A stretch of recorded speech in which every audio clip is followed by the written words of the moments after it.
Good morning student, class 11 physics. आज हम start कर रहे हैं चैप्टर नंबर 3 और चैप्टर नंबर 3 में हम मोशन के बारे में रीड करेंगे।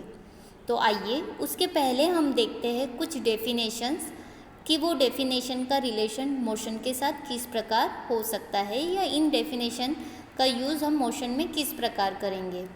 तो आज हम डेफिनेशंस देखेंगे इसमें डिस्टेंस, डिस्प्लेसमेंट एंड एक्सीलरेशन। तो सबसे पहला मेरा टॉपिक है डिस्टेंस कि डिस्टेंस क्या होती।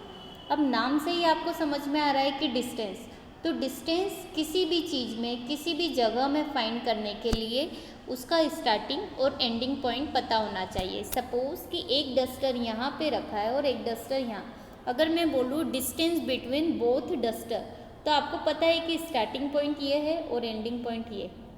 तो दो पॉइंट के बीच की डिस्टेंस हमारे लिए क्या कहलाएगी? डिस्टेंस। मतलब इन दोनों पॉइंट के बीच की जो लेंथ रहेगी वही हमारे लिए क्या कहलाएगी? डिस्टेंस कहलाएगी।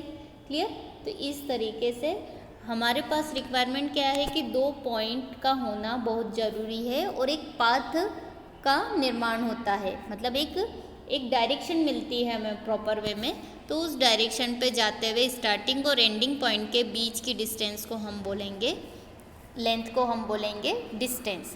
अब ये सबसे पहले डिस्टेंस में ये ज़रूरी नहीं कि आप किस डायरेक्शन से होते हुए जा रहे हो। क्लियर? तो जिन चीज़ों में डायरेक्शन की रिक्वायरमेंट नहीं होती है वो हमारे लिए होती है स्केलर क्वांटिटी।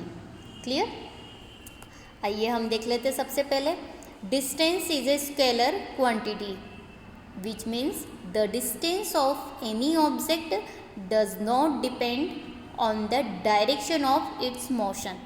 मतलब सपोज अगर एक पॉइंट यहाँ है और एंडिंग पॉइंट यहाँ है, तो यहाँ से हम यहाँ गए, फिर यहाँ से हम यहाँ गए, तो ये ज़रूरी नहीं है कि इसकी डायरेक्शन क्या है। हो सकता है हम डायरेक्ट भी जा सकते हैं।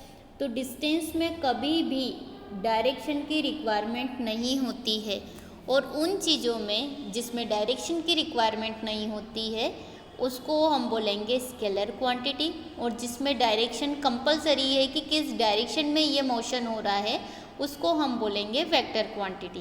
क्लियर? तो यहाँ पे वो वही बोल रहे हैं कि इसमें डिस्टेंस की कोई रिक्वायरमेंट नहीं है, इसलिए ये क्या है? स्केलर क्वांटिटी है।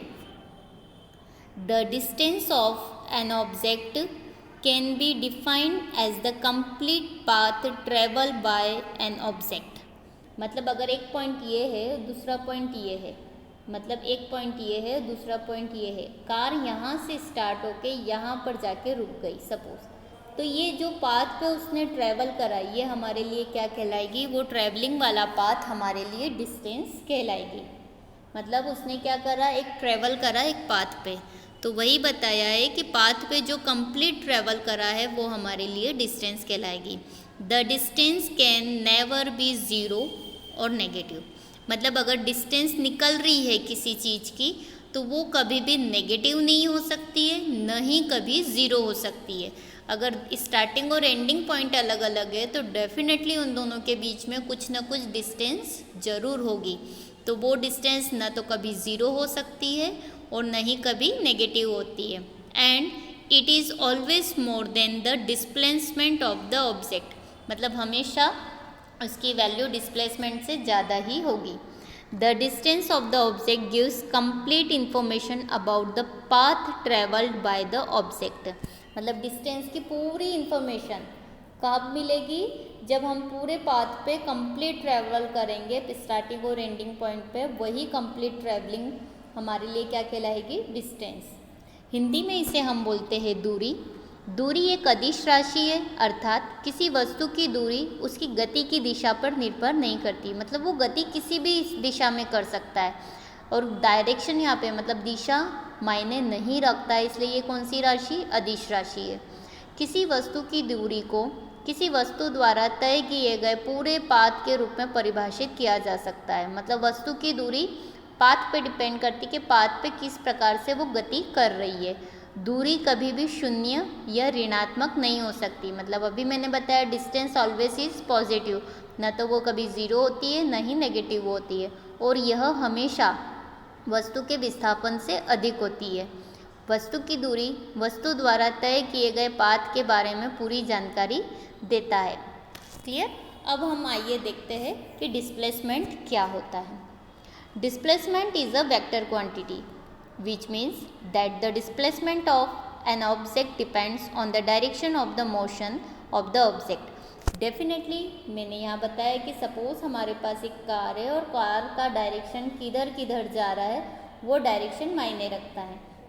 जहाँ पे डायरेक्शन वैल्यू रखता है उस क्वांटिटी को हम बोलेंगे वेक्टर क्वांटिटी। तो डेफिनेटली डिस्प्लेसमेंट हमारे पास किस इसमें हो रहा है, डिस्प्लेसमेंट किस डायरेक्शन में हो रहा है वो जानना बहुत ज़रूरी है। इसीलिए हम बोलते हैं कि डिस्प्लेसमेंट कैसा है, वेक्टर क्वांटिटी है। The displacement of an object can be defined as the overall motion of the object और the minimum distance between the starting point of the object and the final position of the object. Clear? मतलब displacement क्या है कि suppose आप यहाँ से यहाँ गए, फिर यहाँ से यहाँ गए, तो स्टार्टिंग पॉइंट ये है, एंडिंग पॉइंट ये है, तो आप डिस्प्लेसमेंट क्या करेंगे, final position minus initial position, ये फॉर्मूला हो जाएगा। क्लियर? तो ये फॉर्मूला है डिस्प्लेसमेंट का, किसका, स्टार्टिंग और एंडिंग पॉइंट हमें पता होना चाहिए कि जो मिनिमम डिस्टेंस होगी वही हमारे लिए क्या कहलाएगी, डिस्प्लेसमेंट। विस्थापन एक सदिश राशि है जिसका अर्थ है कि किसी वस्तु का विस्थापन वस्तु की गति की दिशा पर निर्भर करता है। किसी वस्तु के विस्थापन को वस्तु की समग्र गति या वस्तु के प्रारंभिक बिंदु और वस्तु की अंतिम बिंदु के बीच की न्यूनतम दूरी के रूप में परिभाषित किया जा सकता है। मतलब किसी पॉइंट का हमारा अगर स्टार्टिंग पॉइंट पता हो और एंडिंग पॉइंट, वो डायरेक्शन कैसे भी करते जा रहा है डजेंट मैटर, बस स्टार्टिंग पॉइंट और एंडिंग पॉइंट पता हो तो इन दोनों पॉइंट की जो मिनिमम डिस्टेंस रहेगी वही हमारे लिए क्या कहलाएगी, डिस्प्लेसमेंट कहलाएगी। सपोज जैसे हमारे पास ये है डिस्प्लेसमेंट एट ज़ीरो, जैसे ये हमारी पहली पोजीशन है, राइट। यहाँ से हम बी पे गए, बी से हम सी पे गए, फिर सी से हम डी पे गए और डी से हम आ गए वापस से ए पे। मतलब स्टार्टिंग पॉइंट ए है और एंडिंग पॉइंट भी क्या है, ए है। तो जहाँ से हम चल के गए वापस से वहीं आ गए, तो स्टार्टिंग और एंडिंग पॉइंट सेम है, राइट। तो इन दोनों का बीच का डिस्टेंस कितना रहा, ज़ीरो। मतलब डिस्प्लेसमेंट इज़ ज़ीरो। मतलब इसका फॉर्मूला होता है final point minus initial point, मतलब final position minus initial position या स्टार्टिंग पोजीशन। क्लियर? लेकिन अगर हम बोले कि कितनी डिस्टेंस उसने कवर अप करी, पेट्रोल लगा ना, कितने डिस्टेंस पे वो चला, कि सुबह आप घर से निकले, स्कूल गए, स्कूल से वापस घर आए, तो बीच में जितना भी ट्रेवल करा वो आपकी डिस्टेंस कहलाएगी। और अगर हम बोले कि डिस्प्लेसमेंट कितना है, तो डिस्प्लेसमेंट ज़ीरो, क्योंकि जहाँ थे आप सुबह वहीं पे शाम को है, तो डिस्प्लेसमेंट इज़ ज़ीरो। तो डिस्टेंस कितनी हो गई, पहले 3 चले प्लस, फिर 5 चले 8 हो गए, फिर 3 चले 11 हो गए, फिर 5 चले 16। इट मीन्स डिस्टेंस अगर हम पूछे कि यहाँ पे इस डायग्राम में डिस्टेंस कितनी हुई, तो 16, और डिस्प्लेसमेंट की बात करें तो कितना हो गया, ज़ीरो। नाउ द नेक्स्ट, अगर हम देखें कि difference between distance and displacement, तो जो ब्लैक राइटिंग में दिख रहा है वो सारा डिस्टेंस के बारे में है, और जो ग्रीन में दिख रहे हैं वो सारे हमारे पास क्या है, डिस्प्लेसमेंट। अब इन दोनों में हम डिफरेंस देख लेते हैं। सबसे पहला डिस्टेंस क्या है, द टोटल और complete path travel by an object. मतलब जो पाथ पे कंप्लीट डिस्टेंस ट्रैवल करती है, डिस्टेंस मतलब जो पाथ पे ट्रैवलिंग होती है पूरी कंप्लीट, वो कंप्लीट ट्रैवलिंग ही हमारे लिए क्या कहलाएगी, डिस्टेंस। लेकिन डिस्प्लेसमेंट क्या होता है, the shortest distance between the final position and the initial position of the motion of the object. मतलब फाइनल पोजीशन में से इनिशियल पोजीशन को जब हम माइनस करेंगे तो जो मिनिमम लेंथ आएगी, मिनिमम डिस्टेंस ही हमारे लिए क्या कहलाएगी, डिस्प्लेसमेंट कहलाएगी। Second point, it can never be negative और ज़ीरो। डिस्टेंस कभी भी ना तो नेगेटिव हो सकती ना तो zero, always positive. But displacement zero भी हो सकती। जस्ट हमने अभी पीछे देखा डायग्राम में डिस्प्लेसमेंट कितना मिला हमें, ज़ीरो। तो same as it is, it can be positive, negative और zero depending on the context. मतलब डिपेंड करेगा सिचुएशन पे कि सिचुएशन किस हिसाब से है। मतलब डिस्प्लेसमेंट की वैल्यू 0 भी हो सकती है, पॉजिटिव भी हो सकती है और नेगेटिव भी हो सकती है। Distance is a scalar quantity, जो डिस्टेंस है वो कैसी scalar quantity, but vector quantity क्या है, displacement. Clear. Fourth point is distance does not decrease with time, मतलब कभी भी डिस्टेंस समय के साथ कम नहीं हो सकती है, लेकिन डिस्प्लेसमेंट समय के साथ क्या हो जाती, कम हो जाती है। राइट, कि कम टाइमिंग में हम जल्द से जल्द कितनी डिस्टेंस डिस्प्लेसमेंट कवर अप करते हैं। Fifth point it is never less than the displacement value. Right, कभी भी कम नहीं होती है, ये कभी भी डिस्प्लेसमेंट से कम नहीं होती है। मतलब डिस्प्लेसमेंट की वैल्यू कम हो सकती है, जैसे यहाँ पे 0 आ रही और हम देख रहे हैं यहाँ पे बराबर हो सकती, लेकिन कम कभी भी नहीं हो सकती है। राइट, तो डिस्प्लेसमेंट डेफिनेटली यहाँ पे कम है, लेकिन डिस्टेंस क्या है यहाँ पे ज़्यादा। तो हम बोल सकते हैं कि कभी भी ये जो डिस्टेंस है कभी भी कम नहीं हो सकती है डिस्प्लेसमेंट के, लेकिन ये डिस्प्लेसमेंट के बराबर ज़रूर हो सकती है। तो ये यहाँ पे पॉइंट है fifth, it is never less than the displacement value. तो डिस्प्लेसमेंट क्या हो जाएगा, it is neither equal to और less than the distance value, मतलब ये हमेशा क्या होगा, या तो उसके बराबर होगा या उससे कम होगा। Sixth point is it is denoted by small D, मतलब डिस्टेंस को हम किससे रिप्रेजेंट करेंगे, स्मॉल डी से। And it is denoted by S, displacement को हम किससे डिनोट करेंगे, एस से। लास्ट पॉइंट हमारे पास it gives the complete information about the path travel by the object, मतलब जो complete information मिलती है उस पाथ पे ट्रैवलिंग करने पर, वही complete information क्या कहलाएगी हमारे पास, distance. it does not give the complete information about the path travel by the object। जैसे मैं यहाँ से यहाँ गई, फिर यहाँ से यहाँ गई, फिर यहाँ से यहाँ आई, तो ये पहला पॉइंट है, ये लास्ट। हमें सिर्फ इन दोनों के बीच की डिस्टेंस, कहाँ गए, कब गए, कितनी डिस्टेंस तय करी, डजंट मैटर, स्टार्टिंग पॉइंट और एंडिंग पॉइंट। तो हमें पूरे इस पे इसका कोई मतलब नहीं कि इसने कौन से पाथ पे कितनी ट्रैवलिंग करी। तो डिस्टेंस में ट्रैवलिंग बहुत मायने रखती है, जबकि डिस्प्लेसमेंट में ट्रैवलिंग की कोई इन्फॉर्मेशन ज़रूरी नहीं है। हिंदी में हम देख लेते हैं दूरी और विस्थापन। किसी वस्तु द्वारा तय किया गया कुल या पूर्ण पथ, जबकि विस्थापन होता है अंतिम स्थिति और वस्तु की गति की प्रारंभिक स्थिति के बीच की न्यूनतम दूरी। सेकंड हो जाएगा, दूरी कभी भी ऋणात्मक या शून्य नहीं हो सकती, ये हमेशा धनात्मक होगी। जबकि अभी मैंने बताया था कि विस्थापन 0 भी हो सकता है, शून्य भी हो सकता है, पॉजिटिव भी हो सकता है और नेगेटिव भी हो सकता है। दूरी में कभी भी दिशा मायने नहीं रखती है, लेकिन विस्थापन में रखती है। तो जिसमें दिशा मायने नहीं रखती है वो कौन सी राशि है, अदिश, और विस्थापन कैसी हो जाएगी, सदिश राशि है। चौथा पॉइंट है, समय के साथ दूरी कम नहीं होती है, कभी भी यहाँ पे समय के साथ दूरी कम नहीं हो सकती है, लेकिन ये हमेशा समय के साथ वैल्यू क्या होती है, घटती जाती है। डिस्प्लेसमेंट हमेशा क्या होगा, कम होते जाएगा। फिफ्थ पॉइंट है, यह कभी भी विस्थापन मूल्य से कम नहीं होता, मतलब विस्थापन की वैल्यू डेफिनेटली इससे ज़्यादा होगी और ये दूरी के मान के बराबर या उससे कम ही होता है। मतलब विस्थापन, अभी मैंने बताया कि दूरी हमेशा विस्थापन से या तो ज़्यादा होगी या बराबर होगी। सिक्स्थ पॉइंट है, इसे स्मॉल डी से दर्शाया जाता है और विस्थापन को किससे दर्शाया जाता है, एस से। लास्ट पॉइंट है, यह वस्तु द्वारा तय किए गए पथ के बारे में पूरी जानकारी देता है और विस्थापन क्या हो गया, यह वस्तु द्वारा तय किए गए पाथ में पूरी जानकारी नहीं देता है कि हम कौन से पाथ पे कितना ट्रैवल करा है।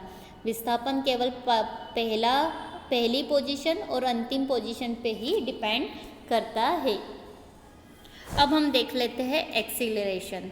व्हाट इज एक्सीलरेशन, क्या होता है। Acceleration is defined as the rate of change of velocity with respect to time. Now the 9th और 10th क्लास में डेफिनेटली आपने त्वरण के बारे में पढ़ा था। एक्सीलरेशन क्या होता है, the rate of change of velocity with respect to time. अब डेफिनेटली इसमें भी डायरेक्शन बहुत मायने रखती है, इसलिए ये क्या कहलाएगी, वेक्टर। तो जिसमें डायरेक्शन की वैल्यू होती है वो क्या कहलाता है, वेक्टर क्वांटिटी। तो यहाँ पे यही बोला है कि acceleration is a vector quantity as it has both magnitude and direction. It is also the second derivative of position with respect to time. ये डेफिनेटली सेकेंड डेरिवेटिव है टाइम के रिस्पेक्ट में, या फिर हम बोल सकते हैं और it is the first derivative of the velocity with respect to time, या हम बोल सकते हैं कि ये वेलोसिटी का फर्स्ट डेरिवेटिव कहलाएगा विथ रिस्पेक्ट टू टाइम।